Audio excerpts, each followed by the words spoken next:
Bonjour et bienvenue. Aujourd'hui, on va plonger au cœur d'un duo qui fait vraiment parler de lui dans le monde de l'automatisation, N9N et Supabase. Si l'idée est de construire des workflows qui ont de la mémoire, qui sont puissants et qui peuvent même devenir de vrais produits, alors on est au bon endroit. Allez, c'est parti, on décortique tout ça ensemble. C'est les grande question. D'un côté, on a N8N, qui est un peu le champion de l'automatisation, et de l'autre, Supabase, l'alternative open source à Firebase qui n'arrête pas de monter. Mais alors pourquoi est-ce que cette association précise est devenue la solution de référence pour autant de projets? C'est exactement ce qu'on va voir. Alors, voilà le programme. On va commencer par voir quel problème ce duo résout. Ensuite, on explorera un peu les super pouvoirs de Supabase. On verra pourquoi leur synergie est si bonne. Puis, promis, on met les mains dans le cambouis avec un exemple concret. Et pour finir, on regardera tout ce que ça peut débloquer. Bon, rentrons dans le vif du sujet. Pour vraiment comprendre l'intérêt de marier ces deux outils, il faut d'abord piger une limite fondamentale des workflows. Par défaut, ils n'ont pas de mémoire à long terme. Ce tableau, il résume parfaitement le truc. Quand on utilise NNN tout seul, il a ce qu'on appelle une mémoire simple. C'est un peu comme écrire sur un tableau blanc. C'est super pratique pour une note rapide, mais dès que le workflow se termine, hop, tout est effacé. C'est temporaire. En face, connecter Supabase, c'est comme brancher son workflow à une immense bibliothèque. Les données, elles sont stockées pour de bon, elles sont bien rangées et plusieurs workflows peuvent même venir les consulter. En gros, on passe du petit test dans son coin à une vraie application solide. Et ça, cette phrase, c'est une petite pépite qu'on entend beaucoup dans la communauté des développeurs. Un workflow, c'est hyper puissant, mais ça reste souvent invisible, une sorte de moteur qui tourne en arrière-plan. Mais dès qu'on lui ajoute une base de données comme Supabase pour garder les informations et une interface pour les montrer, eh bien là, on ne vend plus une simple automatisation, on vend un produit. Un tableau de bord pour un client, un petit logiciel en ligne, ça change complètement la donne. Ok, passons maintenant à la solution. Supabase. Et attention, la grosse erreur serait de penser que c'est juste un endroit où on stocke des données. Non, non, c'est bien plus complexe que ça. Franchement, regardez-moi un peu cette liste. Supabase, c'est un vrai couteau suisse. La base, c'est une base de données Postgres, hyper fiable et open source. Mais autour, Supabase rajoute tout ce qu'il faut. La gestion des utilisateurs, le stockage de fichiers et le fameux truc des API autogénérées. Et pour les projets plus pointus, on a même des Edge Functions, du code qui s'exécute super vite au plus près des utilisateurs, et même un vector store, indispensable pour tout ce qui est intelligence artificielle. Alors, accrochez-vous parce que là, on touche à un truc presque magique, les API autogénérées. Pour confondre, l'analogie du restaurant est parfaite. Imaginez, construire une base de données normale, c'est comme construire la cuisine d'un resto. Super. Mais après, il faut embaucher les serveurs, les former pour prendre les commandes, c'est long. Supabase, lui, il vous livre la cuisine et tous les serveurs, déjà formés et prêts à travailler. On crée une table contact et paf, instantanément, on a une API sécurisée pour ajouter un contact, en l'irant, le supprimer. Le gain de temps est juste phénoménal. Donc si on résume, d'un côté, on a le moteur pour l'action, N8N, de l'autre, on a le cerveau pour les données, Supabase.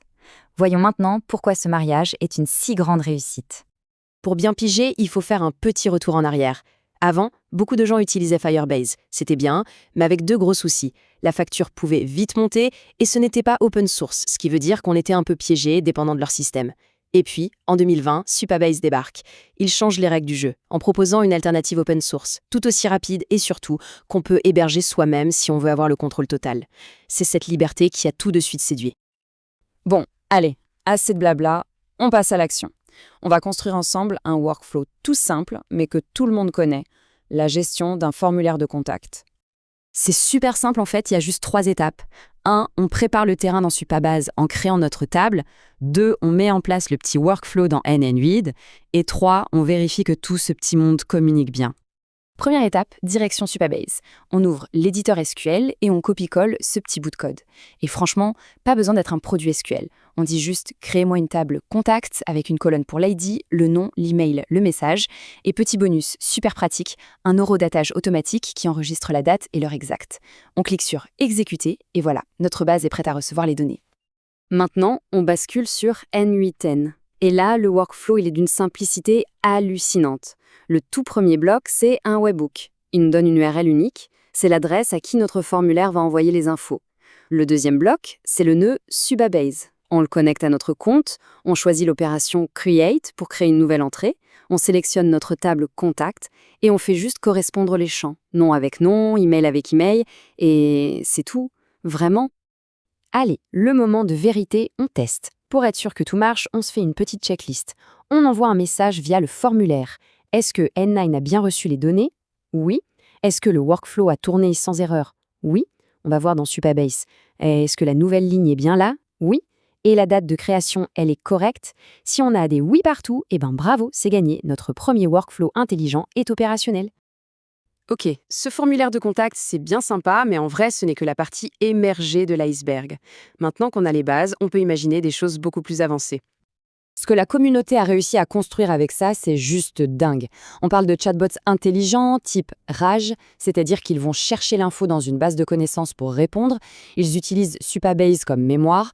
On voit aussi des tableaux de bord entièrement personnalisés pour des clients, et même des micro-SaaS complets, où N10 gère toute la logique en coulisses, et Supabase s'occupe de stocker toutes les données. Et ça, dans le monde de l'IA, c'est une vraie révolution. Pour construire un bon chatbot aujourd'hui, il faut souvent 3 choses. Une base de données classique, un vector store pour la recherche intelligente et un truc pour gérer la mémoire de la conversation. Avant, ça voulait dire jongler avec 3 services différents et souvent 3 factures. Aujourd'hui, Supabase peut faire les 3 à lui tout seul. Là, on simplifie tout, l'architecture est plus propre et le portefeuille nous dit merci. Voilà, on a vu le pourquoi, le comment et tout le potentiel. D'une simple automatisation à un produit complet, ce duo offre une puissance et une flexibilité incroyables tout en restant super accessible.